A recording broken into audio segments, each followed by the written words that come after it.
क्या आप जानते हैं कि महाभारत में गांधारी के 100 पुत्र कैसे हुए थे?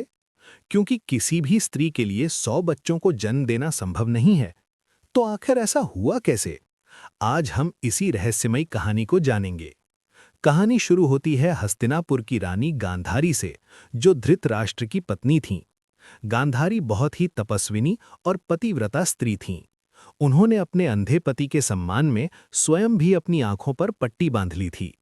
एक बार महान ऋषि व्यास उनके महल में आए। गांधारी ने पूरे मन से उनकी सेवा की। उनकी सेवा से प्रसन्न होकर ऋषि व्यास ने गांधारी को एक अद्भुत वरदान दिया। तुम्हें 100 पुत्र प्राप्त होंगे। समय बीता और गांधारी गर्भवती हुईं। लेकिन आश्चर्य की बात यह थी कि उनका गर्भ सामान्य 9 महीनों में पूरा नहीं हुआ, बल्कि 2 साल तक गर्भ बना रहा। 2 साल बाद जब प्रसव का समय आया, तो एक बच्चे की जगह गांधारी ने मांस का एक बड़ा सा टुकड़ा जन्म दिया। ये देखकर गांधारी बहुत दुखी हो गईं। उन्हें लगा कि ऋषि व्यास का वरदान व्यर्थ चला गया।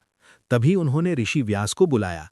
ऋषि व्यास ने उस मांस के टुकड़े को ध्यान से देखा और कहा कि उनका वरदान कभी व्यर्थ नहीं हो सकता। उन्होंने आदेश दिया कि घी से भरे 100 मिट्टी के बर्तन लाए जाएं। फिर उन्होंने उस मांस के टुकड़े को 100 छोटे-छोटे भागों में बांट दिया और हर टुकड़े को एक-एक बर्तन में रख दिया। तभी गांधारी ने कहा, मुझे 100 पुत्रों के साथ एक बेटी भी चाहिए। ये सुनकर ऋषि व्यास ने उस मांस का एक और टुकड़ा बनाया और उसे भी एक बर्तन में रख दिया। इस तरह कुल 101 बर्तन तैयार किए गए और उन्हें कुछ समय तक सुरक्षित रखा गया। समय बीतने के बाद उन बर्तनों से एक-एक करके बच्चों का जन्म होने लगा। सबसे पहले जन्म हुआ दुर्योधन का, जो आगे चलकर कौरवों का सबसे बड़ा भाई बना।